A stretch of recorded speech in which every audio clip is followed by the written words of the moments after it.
أشهد أن لا إله إلا الله.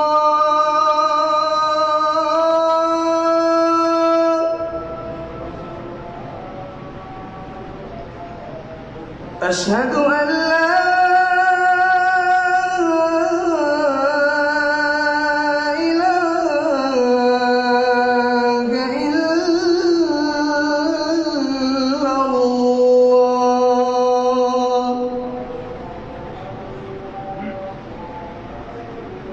أشهد أن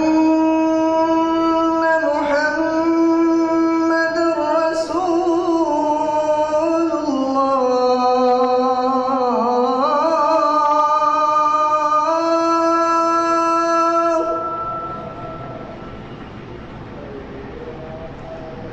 أشهد أن محمد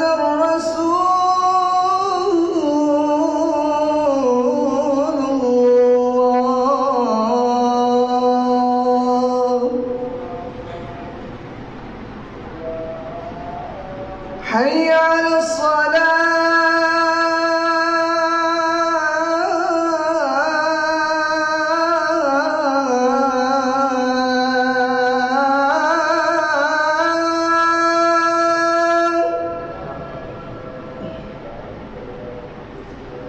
حي على الصلاة.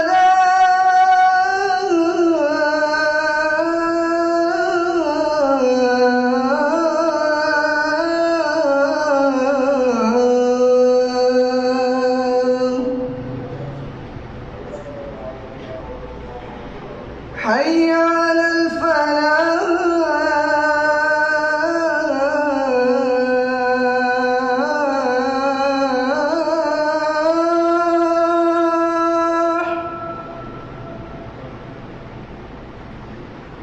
حي على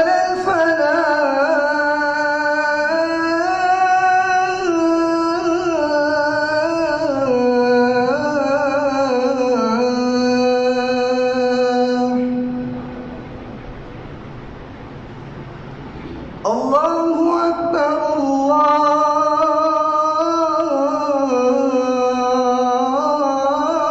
الله أكبر. لا إله إلا الله.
إن الحمد لله نحمده ونستعينه ونستغفره ونعوذ بالله من شرور أنفسنا ومن سيئات أعمالنا من يهد الله فلا مضل له ومن يضلل فلا هادي له. أشهد أن لا إله إلا الله وحده لا شريك له وأشهد أن محمدا عبده ورسوله. أما بعد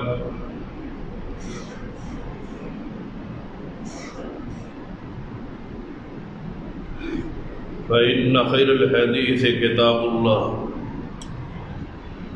وخير الهدي هدي محمد صلى الله عليه وآله وسلم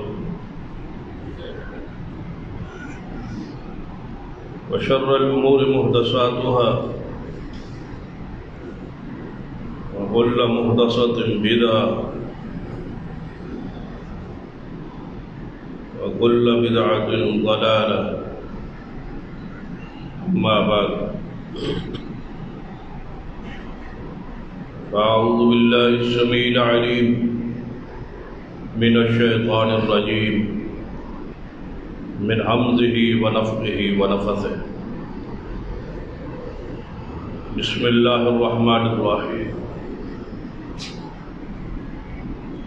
إن الذين يؤذون الله ورسوله لعنهم الله في الدنيا والآخرة وأعد لهم عذابا مهينا والذين يؤذون المؤمنين والمؤمنات بغير ما اكتسبوا فقد احتملوا بهتانا وإثما مبينا رب اشرح لي صدري ويسر لي أمري واحلل عقدة من لساني يفقهوا قولي رب زدني علما سبحان ربك رب العزة عما يصفون وسلام على المرسلين والحمد لله رب العالمين. حضرات،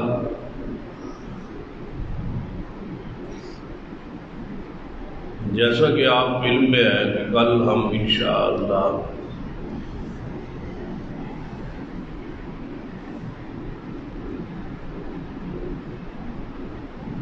عقیدہ ختم نبوت اور ناموس صحابہ و اہل بیت دفاع کے لیے کانفرنس کرنے جا رہے ہیں.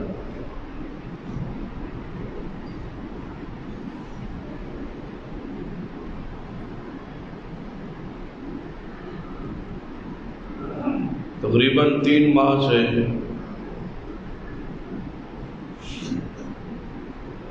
خطبات جمعہ کے موضوعات اصحاب رسول کے حوالے سے، ان کے دفاع اور عظمت کے حوالے سے جاری ہے.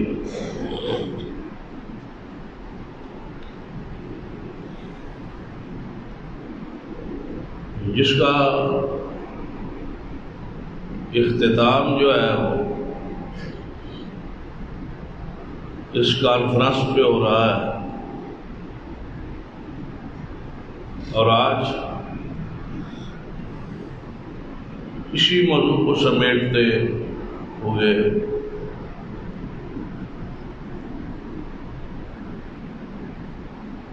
چند گزارشات ذرا غور فرمائیے. عظمت اصحاب رسول اتنا شاندار موضوع ہے کہ جس پر جتنا بیان ہو اتنا ہی کم.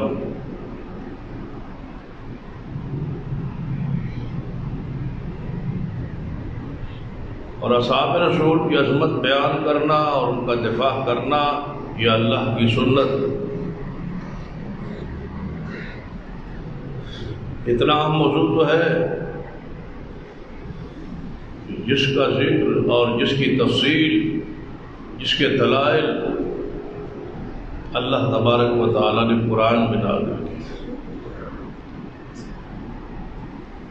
ہر لحاظ سے، ہر پہلو سے، ہر جہت سے صحابہ کرام کی عظمت اور عزت کا دفاع اللہ نے خود قرآن میں کیا ہے.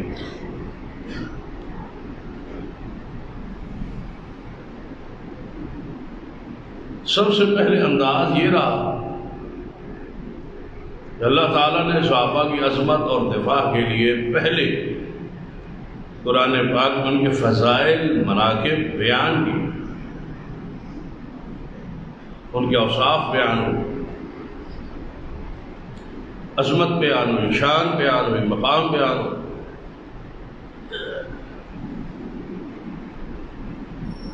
پھر صحابہ کرام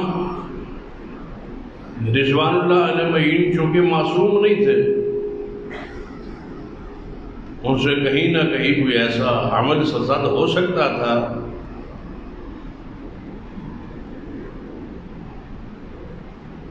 جسے ہم غلطی کہتے ہیں، گناہ کہتے ہیں۔ تو اللہ تعالیٰ نے ان کی عظمت کا دفاع کرتے ہوئے قرآن پاک میں ان ساری غلطیوں کی معافی اور مغفرت کا اعلان کیا اور ان کے دفاع کیا۔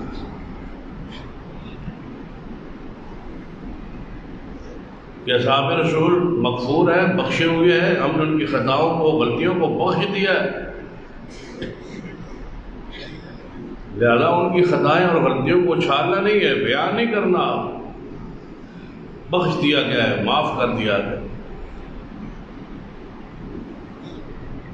اور تیسرا انداز یہ تھا کہ اپنے حبیب جناب محمد رسول اللہ صلی اللہ علیہ وسلم کو اس بات کا پابند بنایا کہ اے محبوب استغفر لہم، ان صحابہ کے لیے مجھ سے آپ بھی مغفرت کی دعا کریں، سفارش کریں، آپ ان کے سفارشی بن جائیں، ان کے لیے دعائیں کریں۔ اور چوتھا انداز یہ تھا کہ صحابہ کرام رضوان اللہ علیہ مجمعین کی شان اور عزت اور عظمت اگر کوئی حرف آنے لگا ہے یا ان کے مقام اور حیثیت کو کسی نے گرانے کی کوشش کی ہے تو اللہ تعالیٰ نے قرآن میں تنبیہ فرمائی ہے کہ یہ لوگ بہت اعلیٰ ہے، آپ ان کے بارے میں ایسی ایسی بات نہ کریں۔ اور پھر صحابہ کے دفاع کا پانچواں انداز یہ تھا کہ اللہ تبارک و تعالیٰ نے دنیا کو بتلا دیا کہ تم جو چاہو کرو، صحابہ کرام مجھ سے راضی ہے اور میں خود اللہ ان سے راضی ہوں، اپنی رضا کا اعلان فرمایا تاکہ ابہام ہی نہ رہے، اشکال ہی نہ رہے کہ جب رب راضی ہے تو ہمیں کیا اعتراض ہے؟ جب رب ان سے خوش ہے، رب ان سے راضی، اور قرآن میں خبر دے دی رضی اللہ عنہم ورضوا عنہ، اور حتیٰ کہ ان کے نام کا حصہ بنا دیا۔ یہ خبر صحابہ کے نام کا حصہ ہے کہ رضی اللہ عنہم ورضوا عنہ۔ عام طور پہ ہم اس کا معنی یہ سمجھتے ہیں نا کہ اللہ ان سے راضی ہو، یہ معنی نہیں ہے، یعنی یہ دعائیہ فکرہ اور جملہ نہیں ہے بلکہ خبریہ ہے، جس میں اللہ خبر دے رہا ہے کہ رضی اللہ عنہم ورضوا عنہ، کہ جن کا ذکر ہو رہا ہے صحابہ کرام، ان سے میں اللہ راضی ہوں اور وہ مجھ سے راضی۔ چھٹا انداز صحابہ کی عزت اور عظمت کے دفاع کا، میں چاہتا ہوں کہ آج اس موضوع کو کلوز کرتے ہوئے اجمالی نظر ان تمام خطبات پر پڑ جائے جو ہم نے 3 ماہ میں بیان۔ چھٹا انداز یہ رہا کہ ان لوگوں کی نشاندہی کی اللہ نے جو صحابہ کے منکرین تھے، جو صحابہ کے گستاخ تھے، جو صحابہ کو برا جانتے تھے، جو صحابہ کرام کے بارے میں دل میں اپنا بغض اور ناز رکھتے تھے۔ اللہ تعالیٰ نے ان کی نشاندہی کی ہے کہ یہ لوگ کتنے برے ہیں اور یہ کتنے ملعون لوگ ہیں جنہوں نے میرے پیغمبر کی جماعت کو برا کہا، اور پھر ان کا رد کیا، ان پر لعنت برسائی ہے،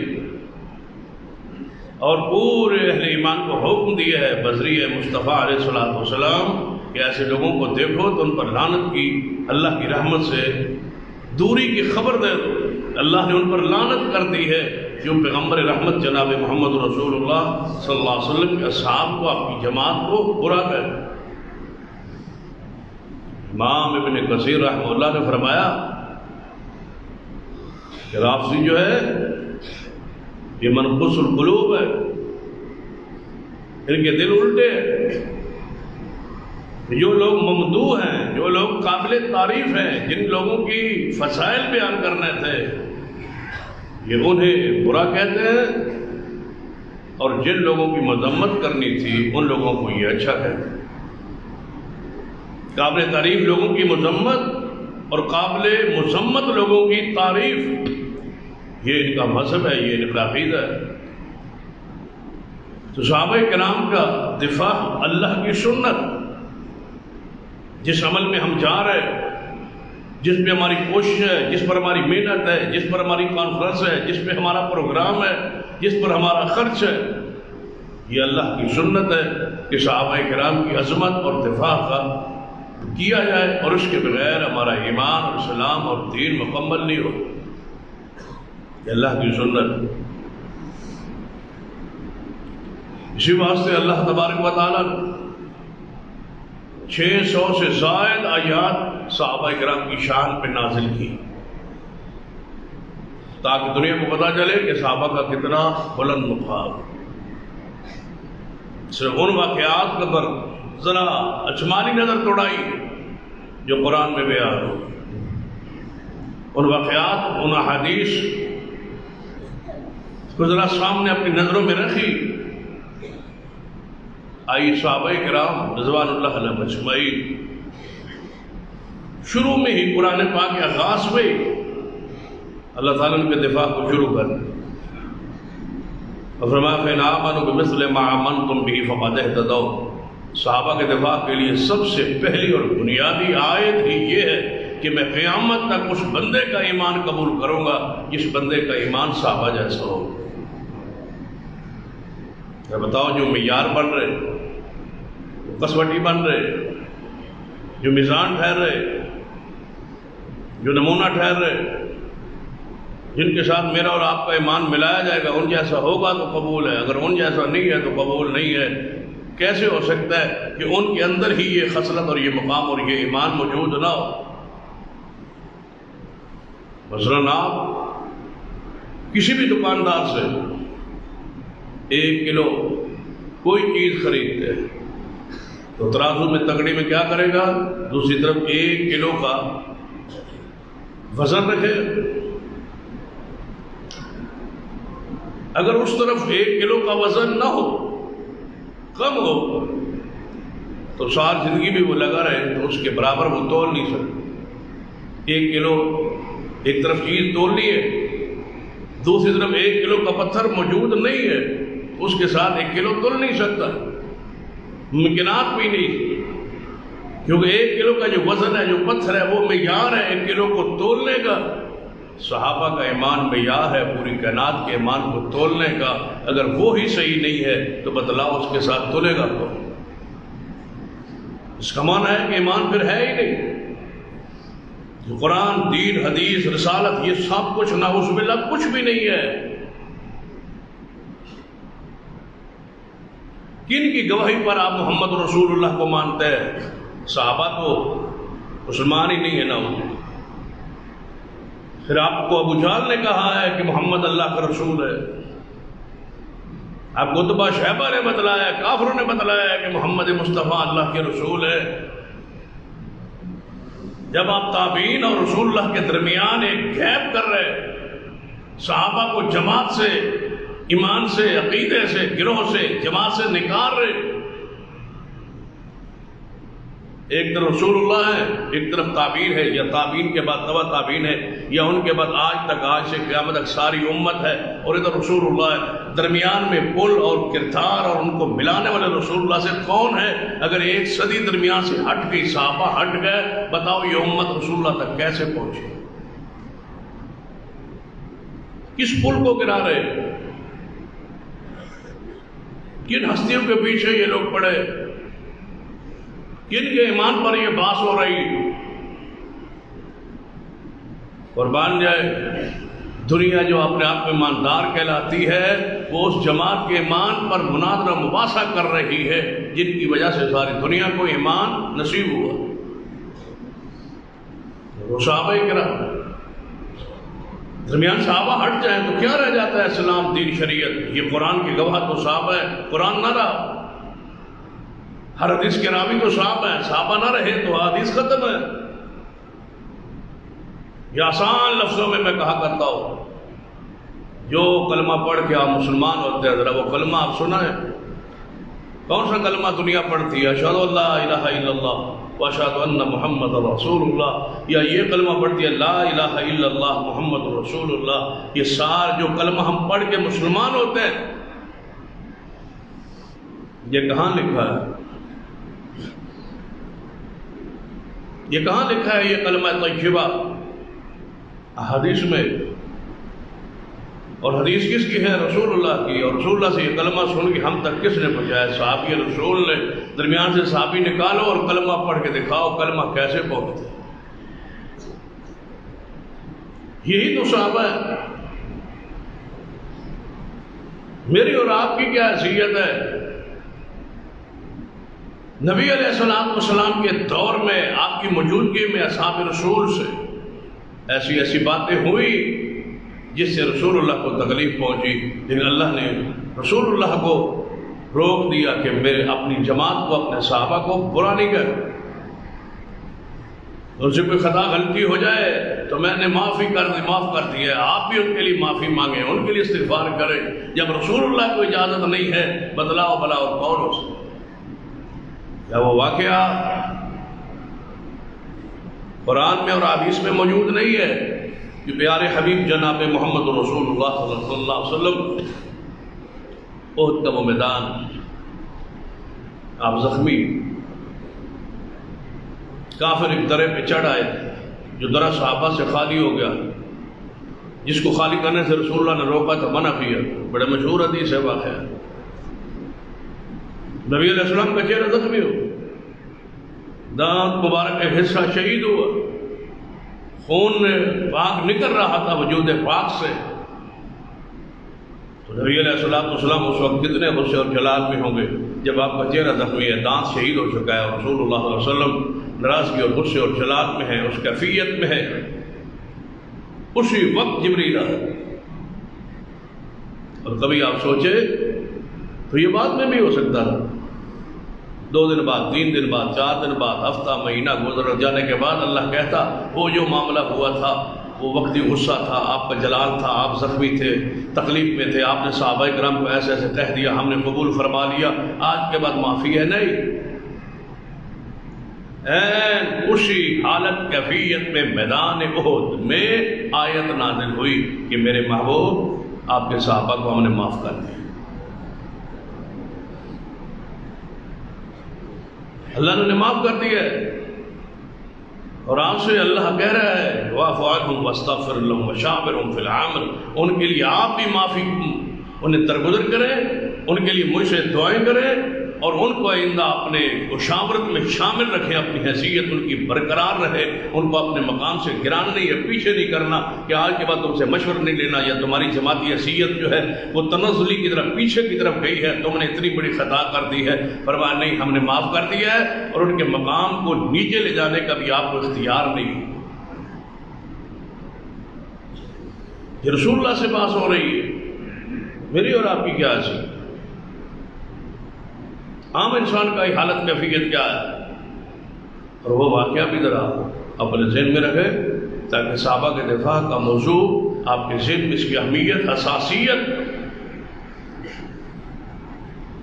دشمنان اسلام، دشمنان رسول، دشمنان اصحاب رسول کی یہ خواہش اور چاہت ہے کہ اسلام ختم ہو، اور اسلام کے ختم کرنے کا انہوں نے یہ طریقہ اختیار کیا ہے کہ محمد کے صحابہ کے ایمان پر باس اتنی ہو، اتنی جرح ہو کہ دنیا پکار اٹھے کہ یہ جب صحابہ ٹھیک نہیں ہے تو ان کا دین بھی ٹھیک نہیں۔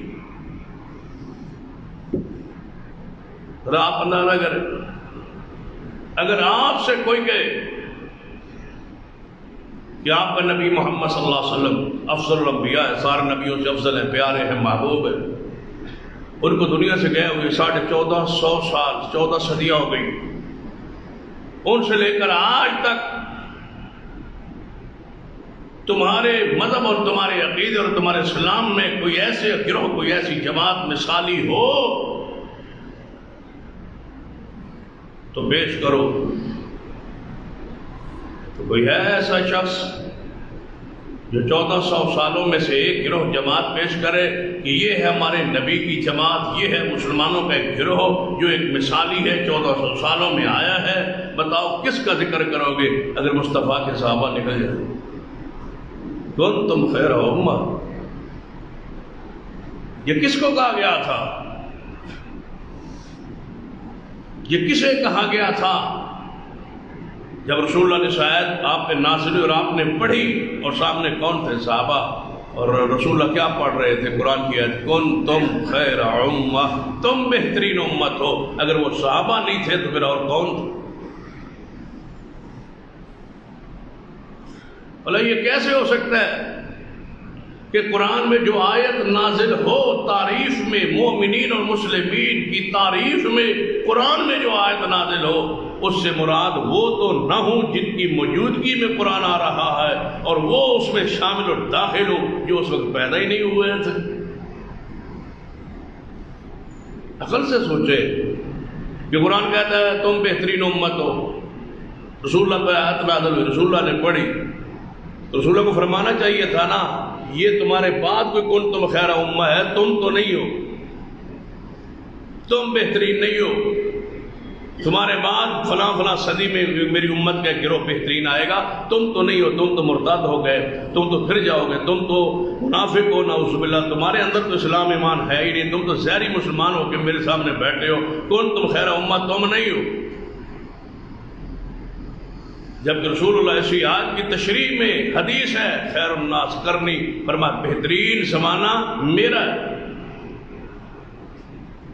ثم الذین یلونہم ثم الذین یلونہم، پھر میرے صحابہ کے بعد اور پھر ان کے بعد۔ حضور فرماتے ہیں کنتم خیر امہ کی تفصیل میں کہ میرے صحابہ، میرا زمانہ بہترین، اور اس کے بعد والا جو زمانہ میرے جانے کے بعد صرف صحابہ کا زمانہ ہے، میرے زمانے کے بعد وہ بہترین زمانہ ہے۔ صحابہ کرام کا وہ واقعہ جو عبداللہ بن ام مکتوم سے متعلق ہے، اور آپ عجیب اگر آپ غور کریں، توجہ کریں تو ایک بات آپ کے سامنے رکھنا چاہوں گا جو آپ کے دل کی صفائی اور طہارت کا ذریعہ بنے۔ واقعات موجود ہے قرآن پاک کہ غزوہ احد میں صحابہ نیچے آئے جن کی وجہ سے شکست ہوئی۔ واقعہ موجود ہے حدیث میں کہ کسی کے سے شراب پی گئی، کوئی شراب پی بیٹھے، یہ واقعات بھی موجود ہے۔ کسی زنا ہوا اور حد زنا جاری ہوئی، کسی چوری ہوئی، اس کا ہاتھ کٹا، یہ سارے واقعات احادیث میں موجود ہیں، اور یہ سارے جن سے واقعات رونما ہوئے وہ صحابہ کرام ہیں۔ لیکن ذرا سوچ لے کہ جن صحابہ پر جرح ہو رہی ہے، باس ہو رہی ہے، جن صحابہ کے ایمان کا انکار کیا رہا ہے، جو مشکوک کہہ رہے ہیں کہ ان کا ایمان ٹھیک نہیں ہے، ان سارے صحابہ میں سے کوئی صحابی ایسا نہیں ہے جس سے یہ گناہ سرزد ہو۔ سیدنا ابو بکر، عمر، عثمان، ان پر کبھی حد زنا جاری ہوئی نہ اصول، کبھی ان پر شراب کی حد جاری ہوئی، کبھی ان پر حد قذف لگی، کبھی ان پر کوئی تعزیر لگی، کبھی اپنے گناہ یا کسی عمل کی وجہ سے رسول اللہ کے سامنے پیش ہوئے۔ ان کی نعوذ باللہ حضور کے زبان پاس سے کبھی مذمت ہوئی، کبھی اہل بیت نے رسول اللہ کو شکایت کی، کبھی سیدہ فاطمہ الزہرا کی کوئی درخواست آئی ہے نبی پاک کے پاس ابو بکر، عمر، عثمان کے خلاف، کبھی سیدنا علی کو شکایت لے کے آئے ہیں رسول اللہ کے 23 سالوں میں کہ ابو بکر نے یہ کیا ہے، عمر، عثمان نے یہ کیا ہے، تو حضرت عباس نے، حضرت جعفر نے، آل عقیل نے، رسول اللہ کے خاندان میں سے، ہاشمیوں میں سے کسی ایک نے حضور کے سامنے آ کے 23 سالوں میں کوئی شکایت ان صحابہ کی ہو تو ایک حوالہ لائیے جو 23 سال پیغمبر کی موجودگی میں جن کے خلاف ایک شکایت بھی آل رسول کو نہیں ہے، مجھے بتلاؤ 1400 سال بعد ساری شکایات کے انبار تم ان صحابہ کے خلاف کیوں لگا رہے ہو؟ کوئی شکایت ایک بتلائیے تو صحیح نا۔ سیدنا ابو بکر اور عمر، سیدنا علی کا جھگڑا ہوا، سیدنا عمر عثمان، سیدنا عمر اور عباس کا جھگڑا ہوا زندگی میں، حضور کی موجودگی میں، جن سے کوئی خطا ہوئی ہے وہ ان کبار صحابہ، بڑے صحابہ جن کا ذکر جاری ہے، ان میں سے تو کوئی بھی نہیں تھی۔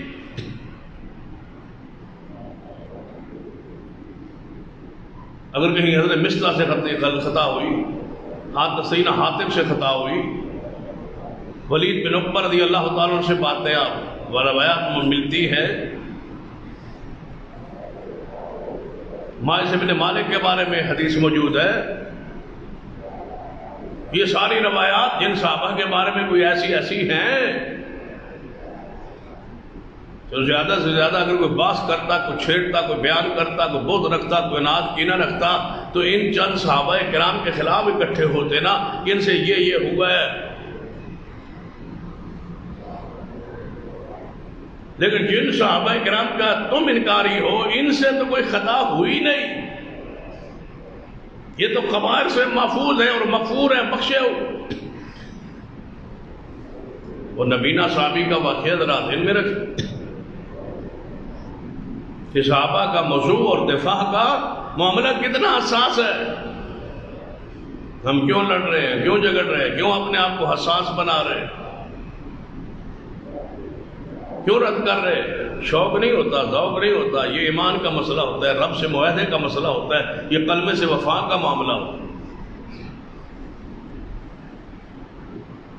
آپ کا کاروبار ہو اور اس کاروبار میں کوئی بندہ مداخلت کرے تو آپ برداشت نہیں کرتے، آپ صبر نہیں کریں گے، آپ کہیں گے نہیں میرا معاملہ ہے، میری غیرت کا معاملہ ہے، میرے مال کا معاملہ ہے۔ اللہ کے بندو، یہ ایمان کا مسئلہ ہے۔ جو اس مقام اور شیٹ پہ منصب پہ ہوتا ہے وہ جانتا ہے کتنا مقام اس کی حساسیت۔ کسی بندے کو شوق ہوتا ہے کہ اپنے آپ کو دکھوں میں، مصائب میں، تکالیف میں پائے اور اپنے آپ کو حساس کرے، اپنے گھر کو، اپنی اولادوں کو حساس کرتا پھرے۔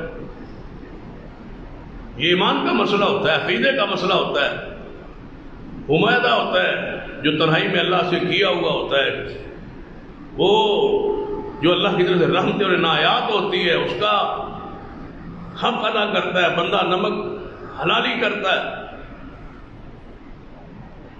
اگر اس طرح نہ سمجھ آئے، اگر میری زبان سے سیدنا ابو بکر، عمر، عثمان کی شان اور مقام کے خلاف کوئی جملہ نکل جائے اور میرا عقیدہ بن جائے کہ یہ سیدنا ابو بکر، عمر، عثمان کا یہ حیثیت ہے، نعوذ باللہ میں کوئی توہین اور گستاخی کا مرتکب ہو جاؤں، تو کیا آپ اجازت دیں گے کہ اگلا جمعہ میں یہاں پڑھا؟ یہ کبھی نہیں ہو سکے۔ وجہ کیا ہے؟ اس کا مطلب ہے یہ ممبر پہ کھڑا ہونا اس وقت تک ہے جب تک صحابہ کے بارے میں زبان اور دل صاف۔ نبی علیہ السلام کی شان کے خلاف کوئی جملہ کہہ دوں تو کیا برداشت کر لو گے؟ نہیں۔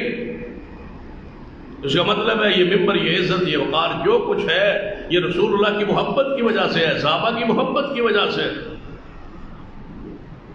تو کیا اس نمک کو حلال نہ کیا جائے؟ کیا اس وفاداری کو سے محبت کہ وفا نہ کی جائے؟ ویسے بندہ کوئی پاگل دیوانہ نہیں ہوتا۔ یہ کتنا حساس ترین موضوع ہے ہمارے ملک میں اور ہمارے ان حالات میں۔ ممکن آپ 3 ماہ سے تسلسل کے ساتھ کھلے الفاظ میں یہ سن رہے ہیں کہ صحابہ کا مقام کیا ہے اور دشمن اصحاب رسول کی حیثیت کیا ہے، اور انشاءاللہ تاتم حیات یہ سلسلہ جاری رہے گا۔ کتنا یہ حساس موضوع، چرا کرنا، باس کرنا، لعنت ڈالنا صحابہ پر، نعوذ باللہ، یہ تو بہت بڑا جرم ہے اور بڑا گناہ ہے۔ سرور کائنات محمد رسول اللہ صلی اللہ علیہ وسلم موجود ہے. صرف واقعے پہ بطور واقعہ غور نہیں کرنا، اس موضوع کی اساسیت کے حوالے سے یہ حدیث پڑھ رہا ہو. بیان پہلے بھی کئی مرتبہ ہوئی ہے اور سنی بھی ہے، آپ نے جانتے بھی ہے. ذرا اس حدیث پہ غور کریں کہ مشرکین مکہ اکٹھے ہو کے محمد رسول اللہ صلی اللہ علیہ وسلم کے پاس آئے اور کہنے لگے اے محمد صلی اللہ علیہ وسلم، ہم آپ کی بات سننا چاہتے ہیں، مجلس میں آنا چاہتے ہیں، گفتگو سننا چاہتے ہیں، دلائل سننا چاہتے ہیں، آپ کے وعد و نصیحت کے لیے وقت خاص کرنا چاہتے ہیں. ہو سکتا ہے ہم سنیں اور ہم ہدایت پا جائیں، لیکن ہمارے ایک وجہ ہے کہ جب ہم آتے ہیں تو آپ کے ساتھ جو بیٹھنے والے لوگ ہیں وہ غریب ہیں، وہ مسکین ہیں، اور وہ ان کا سٹیٹس اور مقام ہمارے برابر نہیں ہے. ہم قریش اور ہم ہاشمی اور اونچے خاندان کے ہم لوگ ہیں، وہ غلام ہیں، کوئی فارس کا، کوئی کہیں کا، کوئی کہیں کا. جب ہم آئیں کوئی اعتراض نہیں. ابو بکر بیٹھا رہے، عمر بیٹھا رہے، عثمان بیٹھا رہے، یہ بیٹھے رہے، ان پر اعتراض نہیں ہے. اعتراض ہے ان چند اصحاب پر جو غلام ہیں، عام لوگ ہیں، وہ نہ بیٹھ. وہ مومن رہے کوئی اعتراض نہیں، مسلمان رہے کوئی اعتراض نہیں. صرف جب ہم آئیں تو وہ آپ کی مجلس سے باہر نکل جائیں تاکہ بڑے لوگ آئیں. نبی علیہ السلام ہر حصے ایمان کے کہ دنیا ایمان لائے. اور میں اس واقعے کو، حدیث کو اس طور پہ بھی بیان کیا کرتا ہوں کہ اگر آج بھی اس دائے گزرے دور میں، اس دور میں بھی اگر کوئی بندہ، ہم کمرے میں بیٹھے ہوں، کوئی محلے کا بندہ آ کے آپ سے کہے کہ اگر یہ بندے جو ہیں ان کی موجودگی میں ذرا آنا بیٹھنا پسند نہیں کرتا، اگر یہ نہ ہو تو میں آپ کی بات بھی سنتا ہوں اور ہو سکتا ہے اللہ تعالیٰ مجھے ہدایت دے اور آپ کے مسلک اور منت کو میں قبول کر لوں، تو آپ خود کہیں گے کہ یار ہمارے اگر اٹھنے سے یہ بندہ ٹھیک ہوتا ہے تو کوئی بات نہیں، ہم اٹھ جاتے ہیں. یہ الگ، اس کو ٹائم دے. یہ ظاہر طور پر اتنا بڑا کوئی واقعہ نہیں ہے، کوئی اتنا بڑا کام نہیں ہے.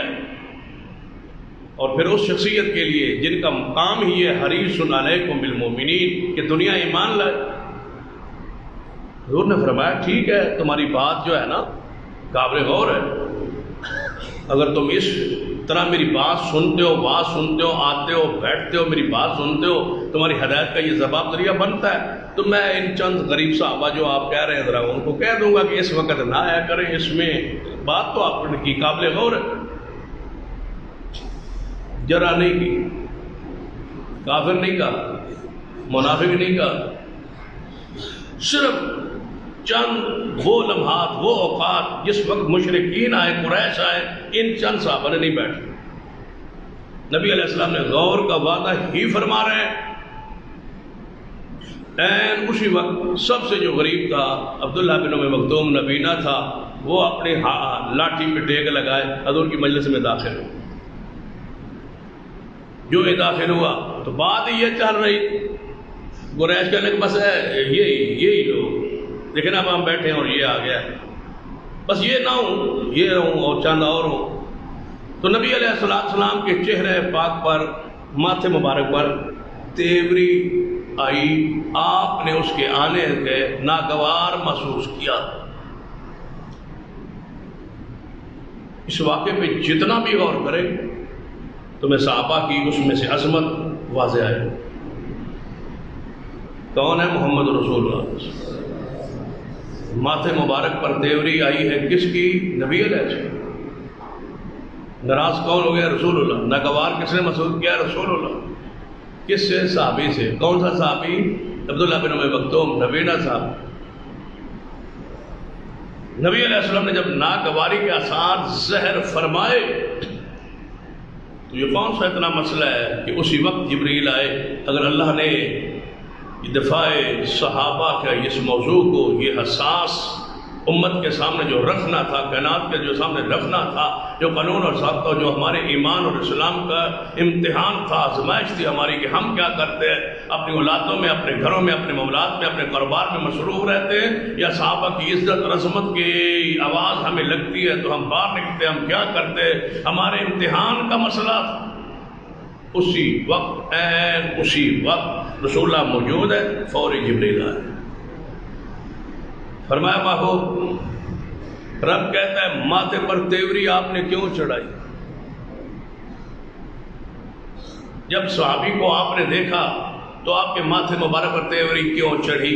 ناگوار آپ نے محسوس کیوں کیا؟ کس کو روک رہا ہے؟ محمد مصطفیٰ کو؟ اور ہماری اور تمہاری اور دنیا کے لوگوں کی حیثیت کیا ہے؟ ان کے بارے تو ایسا ہے بندہ ان کو جو کچھ کہہ سکے اور کر سکے وہ کر گزرے۔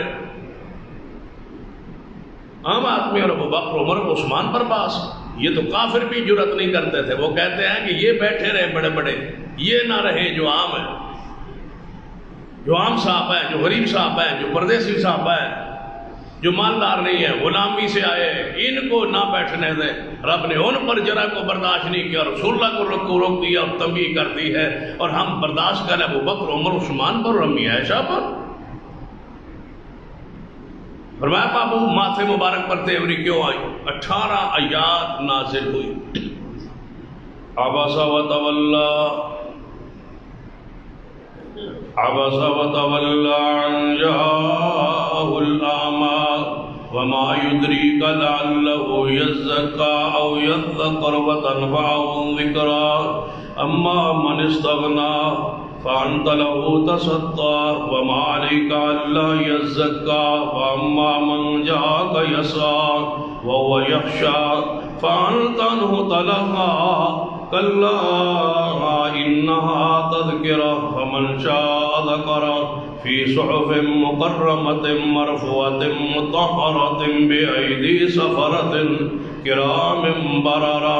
اے میرے محبوب نبینا صحابی آپ کے سامنے آیا، آپ کے ماتھے مبارک پر تیوری کیوں چڑھائی؟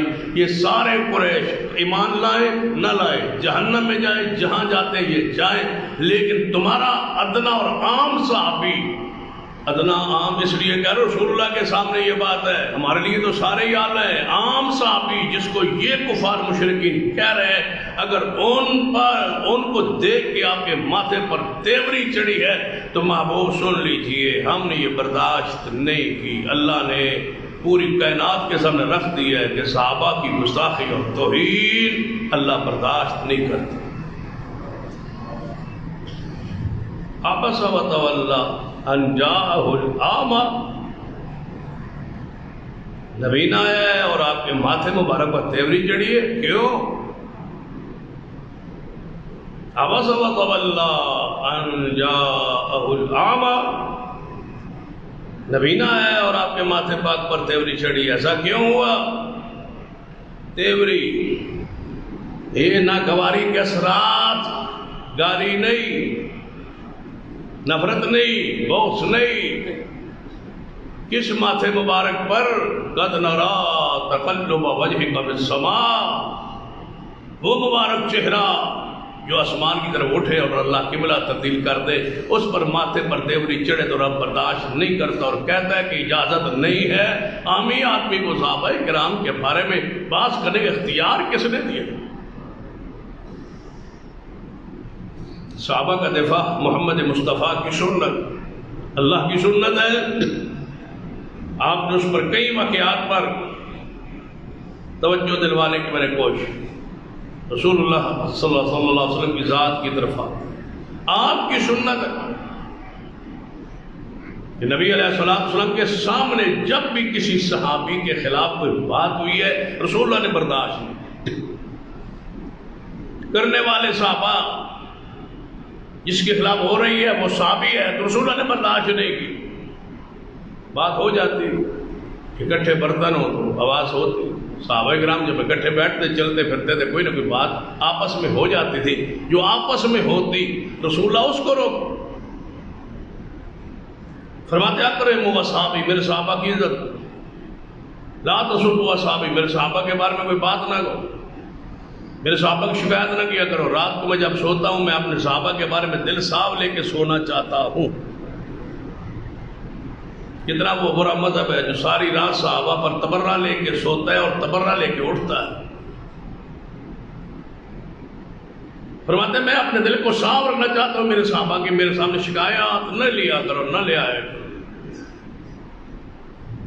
کئی مرتبہ ایسا ہو عورت ہے اسے بدکاری ہوئی ہے، گناہ ہوا ہے، رجم کی سزا اس پر جاری، پتھر لگ رہے،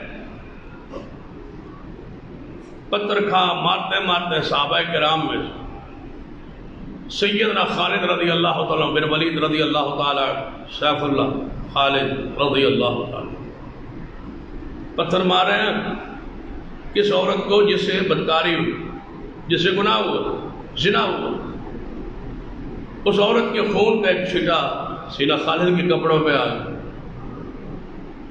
عورت ہو اور اس سے گناہ ہوا ہو، لوگ اس کو پتھر مار رہے ہیں، اس کے خون کا چھٹا دوران رجم سیدھا خالد کے کپڑوں پہ آ کے گرا اور کہہ لے کیسی عورت ہے، میرے کپڑے خراب کر دیے اور میرے کپڑوں پہ یہ خون آ گیا۔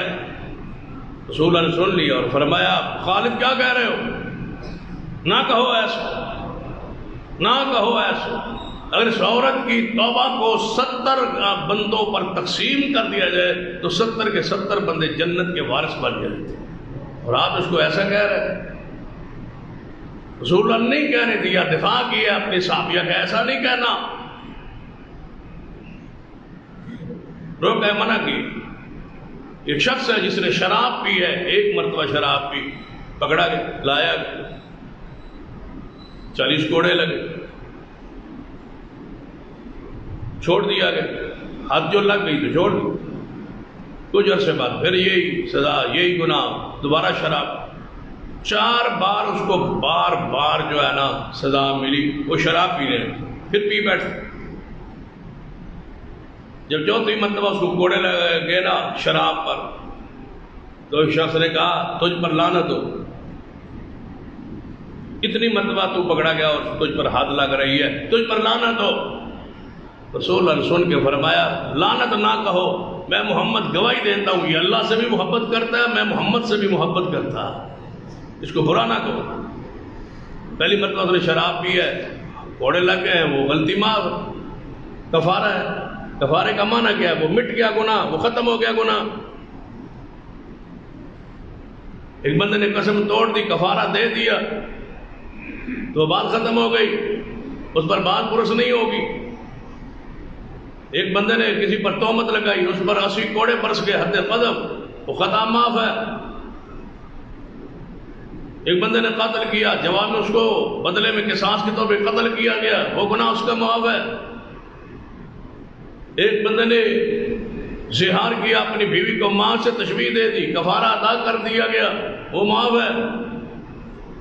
ایک بندے نے ہاتھ روزہ پہ بیوی کے قریب چلا گیا، اس نے 60 روزے رکھ کے کفارہ دیا، وہ گناہ معاف ہے۔ کفارہ کا معنی نہیں مٹانا ہے، ختم کرنا ہے، مٹ گیا وہ گناہ، ختم ہو گیا وہ گناہ۔ فرمایا وہ گناہ اس سے ہوتا رہا، شراب وہ پیتا رہا، حد اس پر لگتی رہی، وہ مٹ گیا، تم لعنت کیوں کرتے ہو؟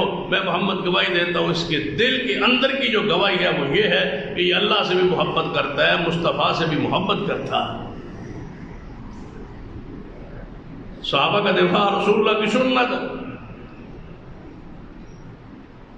باقی ایک شخص آیا، الصحابہ میں یہ روایت موجود ہے،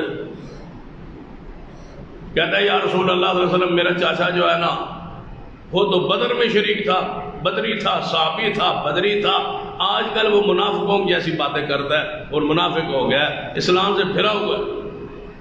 نبی علیہ السلام نے فرمایا کچھ نہ کہہ، اپنے چاچا کے بارے میں کچھ نہ کہہ، وہ بدری ہے۔ یا رسول اللہ وہ تو منافق ہو گیا ہے۔ فرمایا منافق ہو گیا ہوگا، لیکن سن لے ان قریب وہ اسلام میں آئے گا اور اللہ اس کی غلطیوں کو مٹا کے اس کو جنت کا وارث بنائے گا، کیونکہ اللہ نے وعدہ کیا ہے کہ بدریوں پر اللہ راضی ہے، ان کے گناہ معاف۔ صحابہ کرام کا معاملہ عام بندوں جیسا معاملہ نہیں ہے کہ ان کی توہین اور گستاخی کو برداشت کر لیا جائے۔ قرآن پاک نے کیا فرمایا؟ ان الذین یؤذون اللہ ورسولہ، جو لوگ اللہ کو تکلیف دیتے ہیں اور محمد مصطفیٰ کو تکلیف دیتے ہیں، لعنہم اللہ فی الدنیا والآخرہ، ان کے پر دنیا اور آخرت میں لعنت ہے جو رسول اللہ کو تکلیف دیتے ہیں۔ رسول اللہ کو تکلیف کس بات سے ہوتی ہے؟ میرے تمہارے محبوب جناب محمد صلی اللہ علیہ وسلم نے ممبر مبارک پر چڑھے اور خطبہ ساتھ فرمایا میرے صحابہ، آج مجھے عائشہ کے بارے میں تکلیف دی گئی ہے، میری بیوی عائشہ کو برا کہا جا رہا ہے مدینہ میں، مجھے تکلیف دی جا رہی ہے میرے اہل بیت کے بارے میں۔ اس حدیث بخاری سے ثابت ہوتا ہے جو پیغمبر کی بیویوں کو برا کہتا ہے وہ رسول اللہ کو تکلیف پہنچتی ہے۔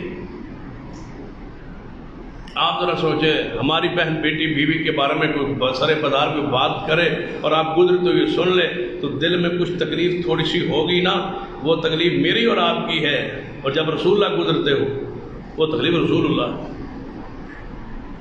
اور اس پر وہ ذرا حدیث رکھے نا کہ نبی علیہ السلام فرمایا یہ چھپکلی جو ہے اس کو مارو۔ یا رسول اللہ کی اس کی وجہ کیا، علت کیا ہے؟ فرمایا جب یہ ابراہیم علیہ السلام آگ میں تھے نا تو یہ پھونک مارتی تھی آگ، حالانکہ اس کے پھونک مارنے سے آگ بڑی نہیں، لیکن کیڑے کی نیت اور فطرت میں یہ داخل تھی کہ میں نبی کو تکلیف پہنچاؤں۔ وہ کیڑا واجب القتل ہے جو نبی کو تکلیف دینے کا ارادہ کرے چاہے دے نہ سکے۔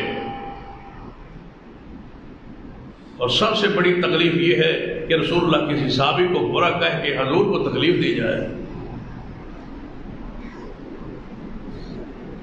فرمایا میرے اہل بیت کے بارے میں مجھے تکلیف دی جا رہی ہے، میری عائشہ کے بارے میں یہ بات کہہ کہ مجھے تکلیف دی جا رہی ہے، تو قرآن کی آیت پڑھ رہا ہوں کہ جو شخص اللہ اور اس کے رسول کو تکلیف دیتا ہے لعنہ اللہ فی الدنیا والآخرہ، دنیا اور آخرت میں اس پر لعنت، اور لعنتیں برس رہی ہیں آپ دیکھ رہے ہیں۔ اصل ہم سوچتے نہیں ہیں نا، ہم مصروف ہیں کاروباری معاملات میں، ہمیں کوئی فکر نہیں ہے اسلام کی، دین کی، شریعت کی۔ اگر سوچتے ہوتے تو ہمیں نظر آتا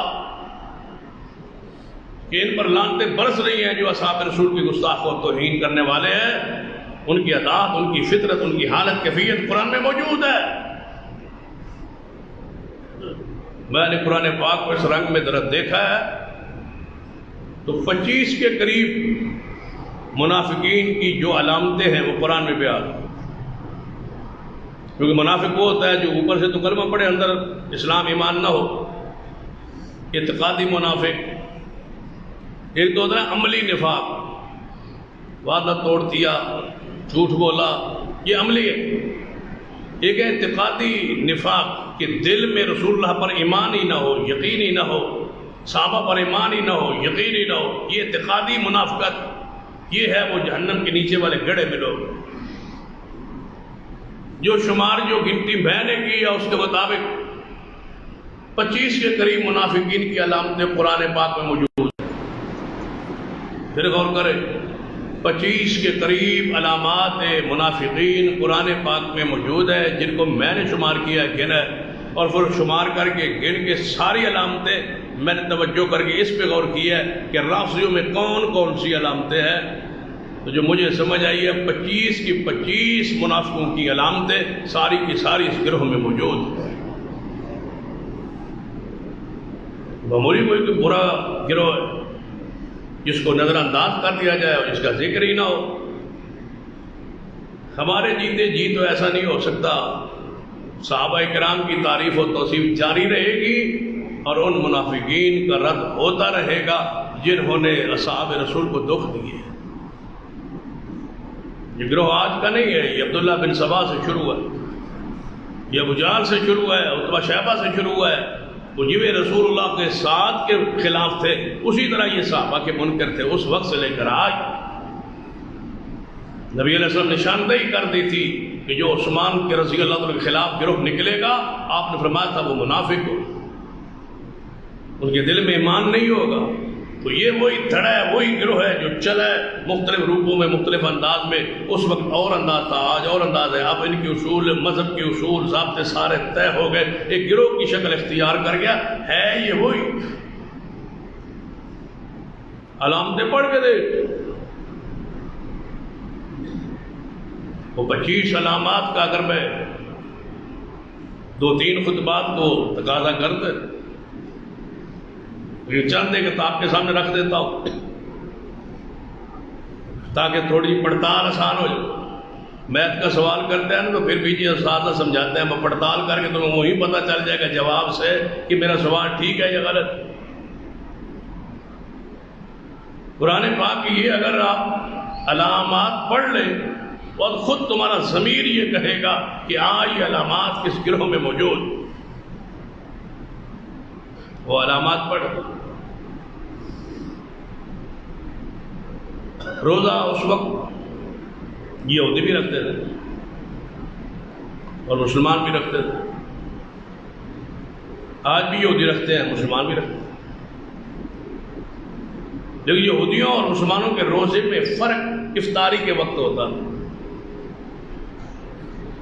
مسلمان افطاری جلدی کرتے تھے، یہودی کہتے تھے کہ نہیں، تھوڑا سا ستارے نظر آ لیں، 10 منٹ ٹھہر کے روزہ کھول رہے ہیں، اندھیرا تھوڑا سا چھا جائے پھر ہم روزہ کھولیں. مسلمانوں کے لیے حکم تھا کہ جو ہی سورج غروب ہو آپ نماز جلدی، بہتر رہو گے، حق پر رہو گے، خیر پر رہو گے، افطاری جلدی کرو، تاخیر نہ کرو. یہودی کہتے تھے کہ تاخیر کر، تلاش کریں یہ علامت کہاں موجود. وہ سحری جلدی بند کرتے تھے، روز کھانا بند جلدی کرتے تھے سحری یہودی. مسلمان فرمایا لیٹ، سحری میں تاخیر کرو. یہودی جلدی کرتے ہیں، تم تاخیر کرو. وہی سلسلہ آج تک جاری ہے. 10 منٹ پہلے روزہ بند کر دیں گے اور 10 منٹ بعد کھولیں. یہ کن کی علامات؟ قرآن پاک پڑھی،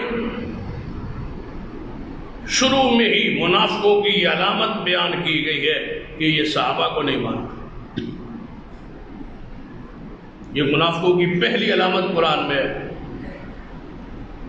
قرآن پاک کے الفاظ میں وَإِذَا قِيلَ لَهُمْ آمِنُوا كَمَا آمَنَ النَّاسُ وَإِذَا قِيلَ لَهُمْ آمِنُوا كَمَا آمَنَ النَّاسُ قَالُوا أَنُؤْمِنُ كَمَا آمَنَ السُّفَهَاءُ. جب انہیں کہا جاتا ہے مان لاؤ جیسے یہ صحابہ مان لائے تو کہتے ہیں یہ تو بے وقوف ہے، ہم کیوں لائیں، ہم ان بے وقوفوں جیسا مان لائے. وہ کون تھا؟ وہ کون سا گروہ ہے جس کی یہ پہلی علامت یہ ہے کہ وہ صحابہ کو بے وقوف کہتے ہیں، سفیہ کہتے ہیں، سفہا کہتے ہیں، بے وقوف کہتے ہیں.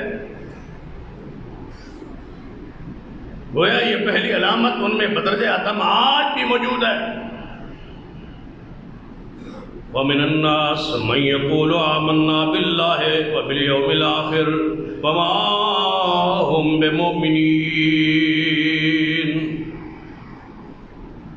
لوگ ہیں جو کہتے ہیں کہ ہم ایمان لائے، ہم مومن ہیں. اب منافقوں کا نفاق چھپنے کا طریقہ کیا تھا؟ وہ کہتے تھے ہم کیا ہیں؟ مومن ہیں. مسلمان نہیں کہتے تھے اپنے آپ کو ہم مومن ہیں. منافقوں کی دوسری علامت ہی یہ ہے قرآن میں کہ یہ اپنے آپ کو مومن کہلائیں گے، مسلمان نہیں کہلائیں گے. یہ مومن اور مسلمان کی تفریق، یہ لفظی تفریق، ظاہری تفریق انہوں نے کی. حالانکہ قرآن پاک میں مومن اور مسلم ایک ہی شخص کو کہا گیا، لیکن یہ تفریق، یہ کہتے ہیں کہ آپ مسلمان ہیں اور ہم کیا ہیں؟ مومن. آج تک آپ نے کسی امام برگاہ سے یہ اعلان سنا ہو کہ تمام مسلمین کسی مجلس میں یا کسی پروگرام میں تشریف لائے؟ نہیں. یہ کیا کہتے ہیں؟ مومنین. مسلمین ان کے ہاں کافروں کو کہا جاتا، یہ منافقوں کو کہا جاتا. میں نکتے کی طرف آپ کو توجہ دلاؤں، مبذول کرانا چاہوں گا. جب یہ آپ کے پاس بیٹھتے ہیں، آپ ان کے پاس بیٹھتے ہیں، یہ کیا کہتے ہیں؟ یہ سارے مسلمان ہیں. ہم تو آپ کو بھی اچھا سمجھتے ہیں، مسلمان سمجھتے ہیں. ذرا آپ سوچیں، جو اپنی محفل و مجلس میں بیٹھ کے صدیق کو مسلمان نہیں سمجھتا، وہ مجھے کہے کہ میں تجھے مسلمان سمجھتا ہوں، میں کیسے مانوں؟ صدیق کو تو مسلمان مانتا نہیں اور مجھے مسلمان مانتا ہے. ایک بندہ میرے باپ کو گالیاں دیتا ہے، مجھ سے محبت کرتا ہے. ایک بندہ صدیق عمر عثمان کی خلافت کا انکار کرتا ہے اور 3 مرتبہ اذان میں کہتا ہے وہ خلیفۃ بلا فضل، علی خلیفہ بلا فضل ہے، ابو بکر عمر عثمان نہیں ہے. وہ مجھے کہے کہ میں آپ سے محبت کرتا ہوں. یہ کیسے ہو سکتا ہے؟ کیسے ہے سادہ ہم کہ ہم مان رہے ہیں کہ نہیں جی وہ محبت کرتے ہیں؟ بالکل یہ اچھا. قرآن پاک نے کہا کہ ان کی زہری چپلوسی اور خیرخواہی اور اخلاق والی میٹھی باتوں پہ نہ آئے. منافقوں کی یہ علامت ہے، قرآن میں بیان ہوئی. وَمِنَ النَّاسِ مَن يُعْجِبُكَ قَوْلُهُ فِي الْحَيَاةِ الدُّنْيَا. دنیا کی زندگی میں جب یہ دنیا میں آپ کو ملیں گے، بیٹھیں گے آپ کے ساتھ، تو ان کی باتیں آپ کو عجیب بدلی بڑی میٹھی باتیں کرتے ہیں، بڑا اخلاق کہتے ہیں، بڑے اخلاق سے، بڑے پیار سے. ساڑھا تو اخلاق ہی کوئی نہیں. وہ آپ بھی تو ان جی گستاخ جا ہوتے ہیں، تو خشک جا ہوتے ہیں. اخلاق تو ان میں دیکھا ہے، وہ بڑے اخلاق والے ہوتے ہیں، بڑا اخلاق ہے. ہمارے مسلمانوں کو اخلاق دو گروہ میں نظر آیا، یا رافضیوں میں آتا ہے یا مرزائیوں میں آتا ہے. قرآن نے بیان کیا منافقوں کی علامت کہ ان کی باتیں تمہیں دنیا میں بڑی تعجب پراثر میٹھی باتیں نظر آئیں گی. وَيُشْهِدُ اللَّهَ عَلَى مَا فِي قَلْبِهِ. اور جو دل میں ان کا ہوگا اس پر اللہ پاک کو گواہ بنائیں گے. اللہ کی قسم ہم مانتے ہیں، اللہ کی قسم ہم صحابہ کو مانتے ہیں. اللہ فرماتا ہے وَهُوَ أَلَدُّ الْخِصَامِ. میں اللہ آسمان سے گواہی دیتا ہوں کہ بدترین یہ برے اخلاق کے مالک ہے جن کا دل اور ہے اور زبان پہ اور ہے. الد الخصام، یہ جھگڑالو ہے، بد خلق ہے، بد مزاج ہے، لیکن بد مزاجی تمہارے سامنے یہ زہر نہیں کرتا. ان علامات کو ذرا پڑھ کے دیکھیں، قرآن کو ذرا اس روپ میں پڑھے، اس انداز میں پڑھے. ہم نے لفظی ترجمہ پڑھ کے آگے نکل جاتے ہیں اور سمجھتے ہیں کہ پتہ نہیں یہ کن کا ذکر ہو رہا ہے، کہ یہ قرآن قیامت تک کے لیے ہے، منافق قیامت تک کے لیے، کفر قیامت تک کے لیے. دنیا میں کافر بھی رہیں گے، منافق بھی رہیں گے، مسلمان بھی رہیں گے. ان کی اعداد اتوار، ان کے ساری علامات رسول اللہ نے قرآن نے بیان کر دی ہے. آپ نے پرکھنا، آپ نے قرآن پاک نے نشانی بیان کی ہے. اگر آپ اس نشانی پہ غور کریں تو آپ کو حیرانگی ہوگی اور تلاش میں بڑی آسانی ہوگی. اللہ فرماتا ہے جو منافق ہوتا ہے نا، دل کا نفاق، جس کے دل کے اندر بغض اناد ہوتا ہے پاک باز لوگوں کا، اللہ فرماتا ہے میں ان کو سزا کے طور پر ایک چیز دیتا ہوں، وہ دیکھ لینا، وہ پرکھ لینا وہ کن میں ہے. فرمایا فَلْيَضْحَكُوا قَلِيلًا وَلْيَبْكُوا كَثِيرًا. وہ روئیں گے زیادہ، روتے زیادہ ہوں گے، اور ہنسیں گے بہت کم، زیادہ روتے ہوں گے. شک رہ گئے کون سے گروہ ہے؟ قرآن کے الفاظ ہے، روئیں گے زیادہ.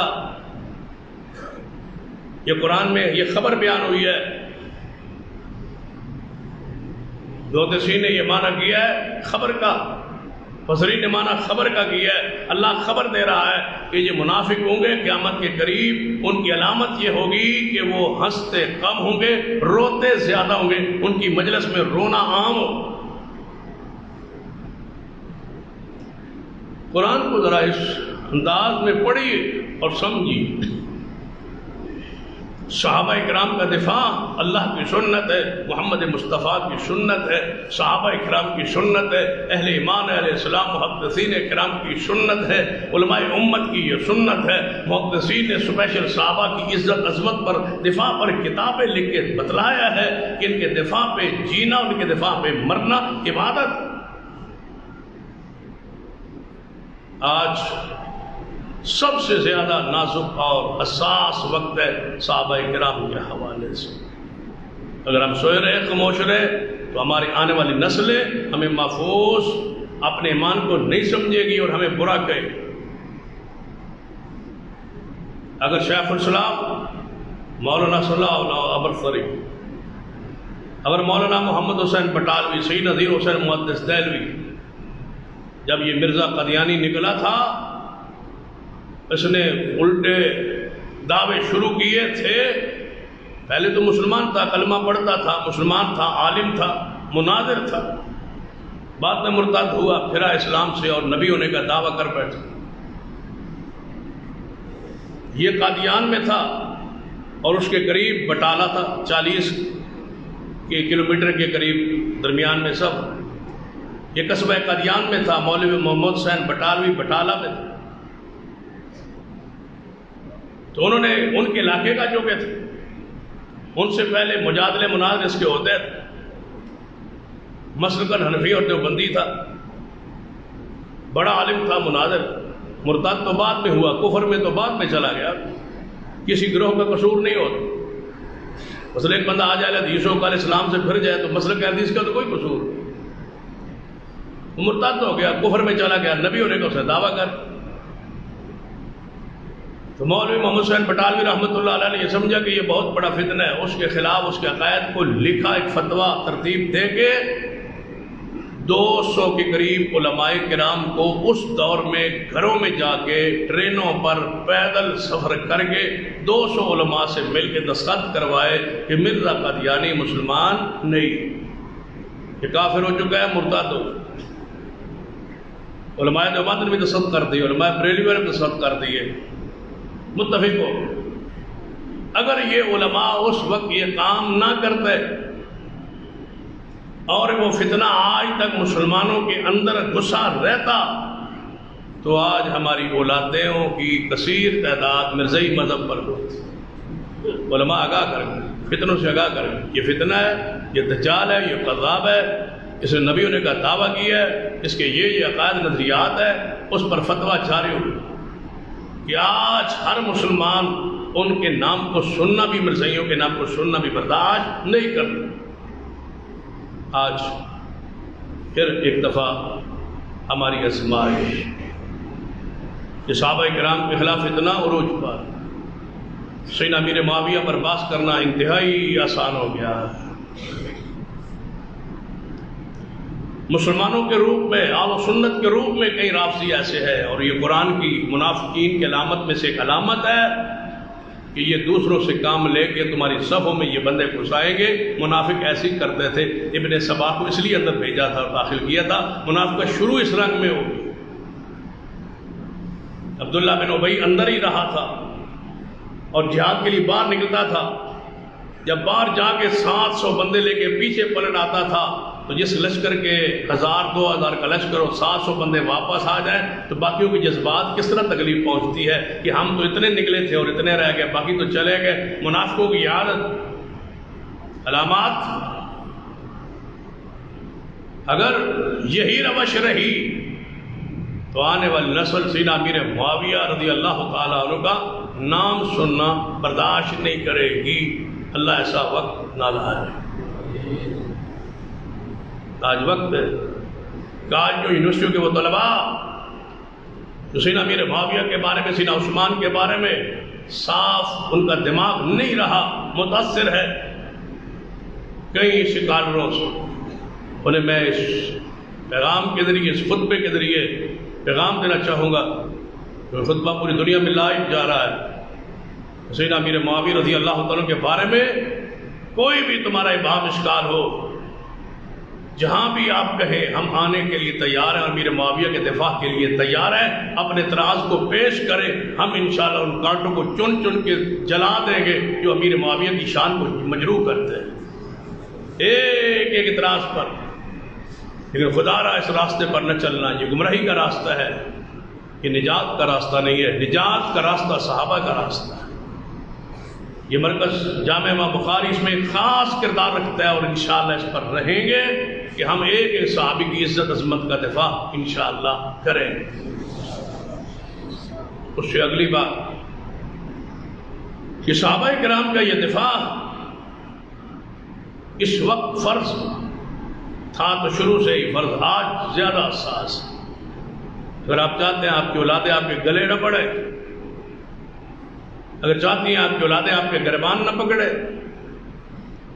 اگر آپ چاہتی ہیں کہ آپ کی اولادیں ابو سفیان اور امیر معاویہ کے نام سے نفرت نہ کرے، اگر آپ چاہتے ہیں کہ صحابہ کرام کی محبت جس طرح اہل سنت میں ہے اسی طرح جاری رہے، آج جاگنے اٹھنے کا آواز بلند کرنے کا وقت ہے کہ سارے صحابہ بخشے ہوئے لوگ ہیں. کسی ایک صحابی پر جرح کرنا حرام ہے.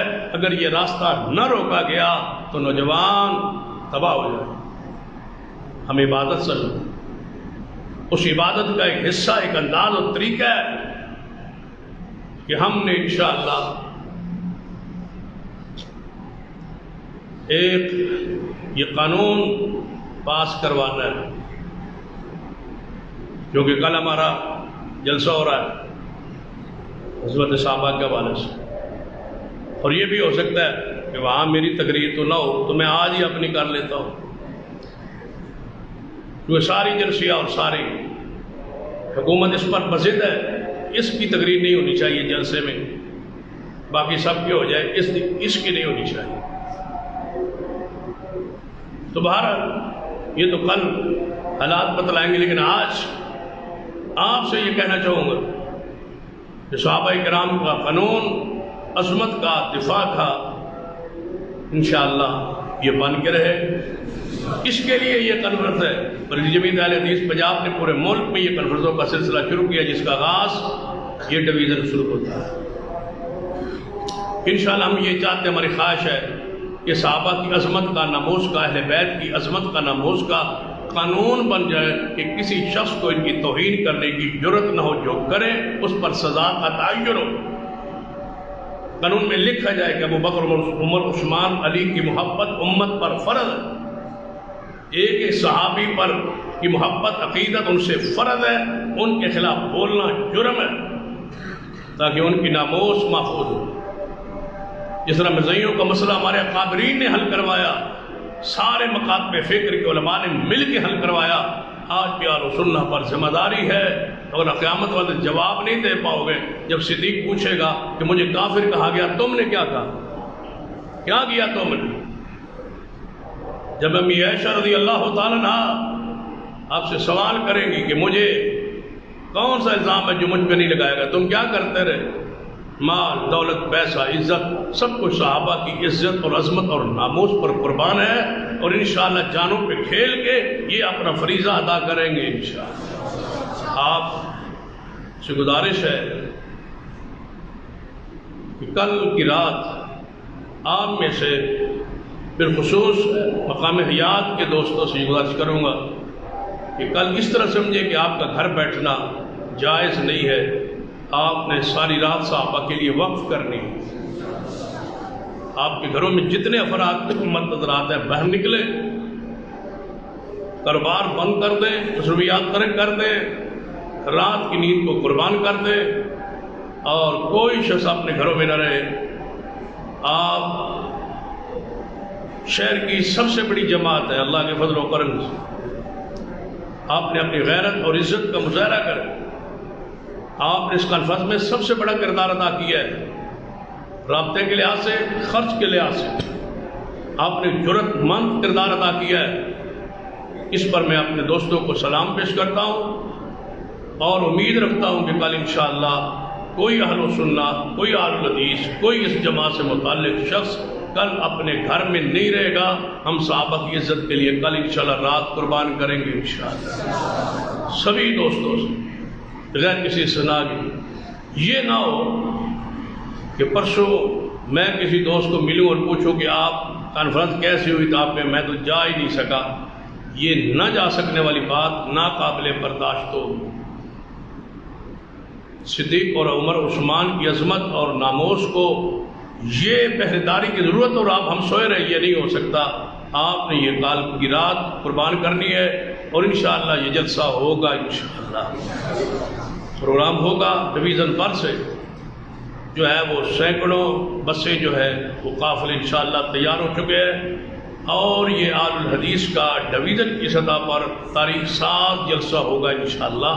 افرادی قوت کا مظاہرہ ہوگا، علماء کرام کے بیانات ہوں گے، قائد محترم حضرت علامہ پروفیسر ساجد میر صاحب اور حضرت علامہ ابتسام علیہ ظہیر صاحب، حافظ عبد القریم صاحب، ناظم اعلیٰ مرکزیہ پاکستان، اسی طرح ہمارے مرکزی خطبہ اور ہماری پنجاب کی قیادت علامہ عبدالرشید حجازی صاحب، اور حضرت مولانا محمد نعیم بٹ صاحب، حضرت مولانا یونس آزاد صاحب، اور حضرت مولانا قاری بنیامین عابد صاحب، حافظ یوسف پتھروری صاحب، قاری محمد حنیف ربانی صاحب، اور انشاءاللہ دیگر سید عتیق الرحمان شاہ صاحب محمدی، یہ علماء کرام، یہ قائدین اعظام، ان کے تفصیلی انشاءاللہ اور تاریخ ساز جلسہ سے تاریخ ساز خطابات ہوں گے۔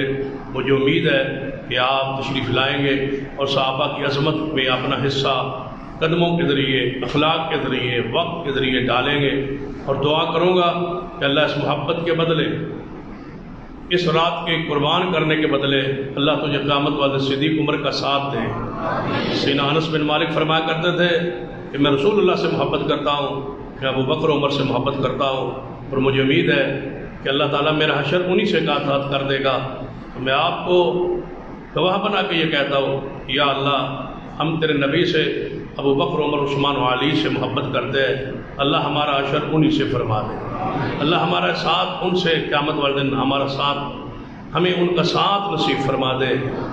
اور کیونکہ یہ پوری دنیا میں آواز جا رہی ہے، اس لحاظ سے ان تمام دوستوں کو جہاں تک میری یہ آواز پہنچے ان سے اسپیشل گزارش کروں گا کہ کل آپ جہاں جہاں پر بھی ہے اس کانفرنس کو کامیاب کرنے کے لیے آپ سرگودا کا رخ کریں، یہاں پہنچیں تاکہ یہ تاریخ ساز اجتماع ہو۔ اللہ مجھے اور آپ کو توفیق دے۔ اقول قولی ھذا واستغفر اللہ لی ولکم ولسائر المسلمین۔